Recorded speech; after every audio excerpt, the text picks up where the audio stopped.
Live from downtown Detroit, Local 4 News at 6 starts now.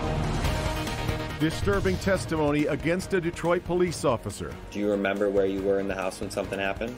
Yes. The accuser, a high school student who says the officer sexually abused her for years. Today's hearing to determine whether there's enough evidence to put a veteran police officer on trial for sex crimes. Now, the judge did not hesitate after listening to the graphic testimony from the girl and her mother. Our Jacqueline Francis was in court for that hearing. They got really tense at times. Jacqueline. It did, especially between the defense and the prosecutor. But in the end, the victim, who is a family member of the DPD officer, just 15 years old, she ended up testifying for more than an hour this afternoon, saying that the sexual abuse has been going on for most of her life. That's when he put like metal scissors up to my neck, and he told me not to say anything. Michael Carson, a 20-year veteran of the Detroit Police Department, was in court today. When did you become aware of that? He's charged with sexual assault of a minor, that minor testifying this afternoon. He wanted me to give him oral sex. The now 15-year-old victim says the assault started at a young age. When these incidents happened, do you know where they happened at? When you were about 6 or 7? Yes. Where did they happen at? The victim's mother also taking the stand, saying it started when her daughter was just 6 years old, and that she wasn't made aware of it until years later in June 2020.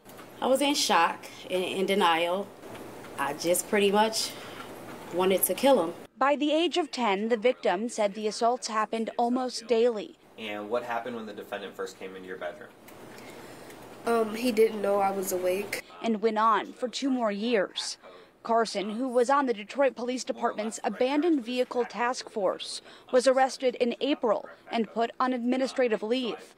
His attorney talking with us outside the courtroom. These are just allegations right now, right? You make an allegation, you make the worst allegation you can to me against a black man who's a Detroit police officer. Carson's attorney went on to tell me that he was actually arrested while on the job by fellow officers. That was back in April. So certainly this is a case that DPD will be watching closely. No doubt. We're All right, live Jacqueline. in Bloomfield Hills. Yeah, you got it. Well, new allegations tonight emerging on what went wrong in the lead up to the Oxford school shooting. The attorney suing the district and the Crumbleys in a civil lawsuit laid out what he calls more red flags following weeks of depositions in the case. Jason Colthorpe here with the latest details. Well, Karen, we're talking about some concerning behavior by Ethan Crumbley that was noticed starting at the beginning of the school year. The parents of Tate Meir, Justin Schilling, and Keegan Gregory, who was injured, we're hearing new details of Ethan's drawings and writings for the first time and how they were not taken seriously. Listening to new details for the first time of missed red flags leading up to the Oxford shooting, Buck Meir can't help but think of the song Signs. In his mind, they were everywhere. As we dig deeper into this, you know, some questions that I have is culture in Oxford Community Schools. Why did the teachers not report this to CPS? According to Attorney Van Johnson, the teachers did report concerns to the Dean of Students and to counselors, including Sean Hopkins. Obviously, he feels he did nothing wrong, but his arrogance is overwhelming, especially after seeing how many times he dropped the ball. He was given all that information starting on September 8th. Unbelievable. Johnson detailed a previously unseen drawing by Crumbley and homework assignments with disturbing details of his favorite books and TV shows, and an autobiography poem where Ethan allegedly said his family was a mistake. To me, this is beyond neglect. It's unforgivable. We have 4 angels that they're gone. You know, I can't find an excuse for dropping the ball again and again and again. Meanwhile, here we are,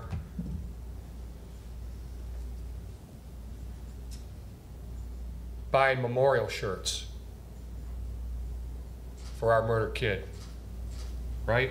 What's Oxford Community Schools doing? Nothing. Nothing. They're just withholding information.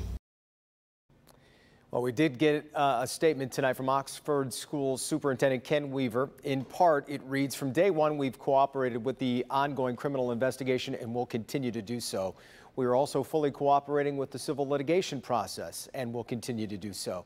I remain confident that multiple investigations, lawsuits, and the school board's third-party review will bring all the facts to light and create the full transparency and accounting of events our community wants and deserves." These depositions, by the way, will go on for the next few months. Karen, Devin. All right, Jason. Social media posts leading to new charges in the smash and grab thefts of dozens of guns from a store in Westland. We've got video from the morning of September 11th when an SUV was smashed deliberately right through the front of Armed in Michigan, which is on Wayne Road. 10 men rushed in and stole an estimated 50 high-end firearms. Federal investigators say this picture, posted to Instagram 3 days later, shows several of the weapons stolen from the shop. Agents believe the image was taken inside the Detroit home of Tevon Jacques Jr. The ATF raided the home and found 4 of the weapons the shop owner had reported stolen. It doesn't end there, though. Within the same batch of Instagram pictures, the feds were also able to identify Jacques and another man, Kawan Atkins, posing with the stolen guns. So now Jacques and Watkins facing charges of knowingly possessing stolen firearms and apparently providing the evidence themselves. 4 other men, 2 of them siblings, have also been named in federal complaints as being involved in either the theft of the weapons or attempts to sell them. Well, I think we all could feel it this morning when we woke up and just walked rushed the dog right or in. did whatever. You're like, man, fall has arrived. But I like, Kim, I like your way of looking at it. We still have a few hours of summer. Let's enjoy it. We do. I mean, technically, if you want to be, accurate, 9:04 is when fall officially arrives. So we have a few more hours, but those 80-degree temperatures, they are long gone. 58 right now in Mount Clemens, 59 in Pontiac. We had a 30-degree drop from yesterday afternoon through this morning when we were in the low 50s. Now the temperature change in 24 hours is still really dramatic. 24 to 25 degrees colder just about everywhere you go right now than it was just 24 hours ago. And we're not done there. We're going to drop a little bit more. In fact, quite a bit more. By 8 o'clock tonight, we'll be in the upper 50s, 53 at 10 o'clock, 50 by midnight. We go down into the low 40s in the city, and then some of the outer-lying suburbs could get down into the upper 30s, the 30s tonight. Forewarned Weather app, if you have a picture of yourself in your sweater for sweater weather, we'd love to see it. You can send us a storm pin by downloading the Forewarned Weather app. It's also the best way to keep up to date on the forecast in between newscasts. Devin and Karen. All right, thank you, Kim. The brother of a Detroit boxer is now charged in his murder. Police say boxer Isaiah Jones was shot by his brother Timothy Lyman in a home near Chicago and Evergreen on Detroit's west side. Police say the two got into a fight on Monday and Lyman pulled out a shotgun and fired. When police found Jones, they say he had a large gunshot wound to the right half of his face. He died at the home. Lyman took off and was later arrested. He's charged with second-degree murder and was scheduled for arraignment this afternoon.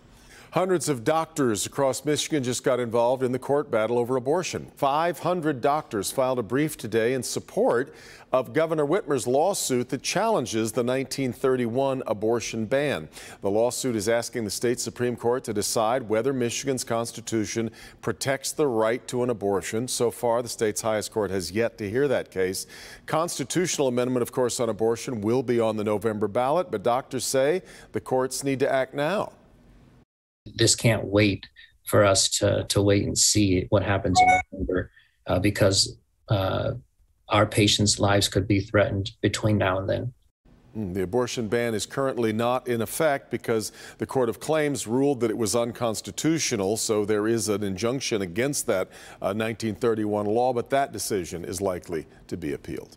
State police say they have completed their investigation into former Republican House Speaker Lee Chatfield. The report has been turned over to the Michigan Attorney General's office. The investigation began after Chatfield's sister-in-law accused him of sexually assaulting her starting at the age of 15. Chatfield admits he had an affair with her, but says it happened when she was an adult. We did reach out to the Attorney General's office for comment about the investigation, but have not heard back yet. We have been talking a lot lately around here about how important it is and can be to know CPR. And if you don't believe us, you can ask Jerry Paris. His life was saved by a pair of bystanders who knew just what to do when he fell into cardiac arrest. Megan Woods has the story of this remarkable rescue. It was back in April when Jerry Paris was here at Olsen Park playing ultimate frisbee with a group of friends from church. Then tragedy struck. But he's grateful because those same friends are who saved his life. They're my heroes. After 4 stents in his heart, 15 days in the hospital, and wrapping up months of rehab just last week, Jerry Paris can't help but to smile as the many people who saved his life that day are being recognized. There's a lot of times I've been exercising by myself, and if it would have happened then, I wouldn't be here today. He doesn't remember much from that day, but says he was with the church's Pathfinder Club. As they took a break between ultimate frisbee games, Jerry collapsed. Bystanders immediately took action, calling 911 and doing CPR. David Canada says moments like this are why he keeps up with his training. So I had done it year after year after year, but just a couple weeks prior we had gone through a class. David wasn't the only one doing CPR. Daniel Mendez stepped in to relieve him. Daniel says it happened so quickly, at one point he froze. Couldn't remember how to put my hands together. I'm like, was it like this? Was it like this? I took like 2-3 seconds trying to figure that out. And finally it dawned on me, it's like, oh, okay, this is the right position. It was an intense 10 minutes before first responders arrived. Those paramedics and firefighters were also honored. Although this story ends with Jerry being okay, it's a reminder of how important CPR training and revisiting that training really is. As you could be the only person they have. And that event today to honor and celebrate everyone that helped out Jerry that day was put on by Ann Arbor Fire and Save My Heart. It's a nonprofit statewide initiative to really improve the survival rate of cardiac arrest. And that depends on the community. That depends on CPR training. And again, that was the center of this happy ending. Back to you.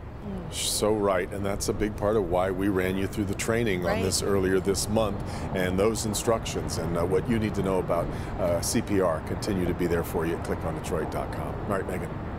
Well, support inside Russia for President Putin's war against Ukraine appears to be waning as Ukrainians continue their stunning advance. And on NBC Nightly News, Chief Foreign Correspondent Richard Engel is back in Ukraine. He made it to a town just 2 miles from the Russian border where Ukrainian troops have driven out Russian soldiers. Richard will take us inside a train station where locals say Russians were holding interrogations, but now there's no sign of them aside from letters of support written by Russian children. Richard will find out how Ukrainian soldiers feel about Putin's plan now to send 300,000 more soldiers in to fight them. If you want to know how that's going, by the way, at home at Russia, spiking on Google today searches for how to break your own arm among Russian young people. Yes, that's coming up at 6:30 on NBC Nightly News with Lester Holt.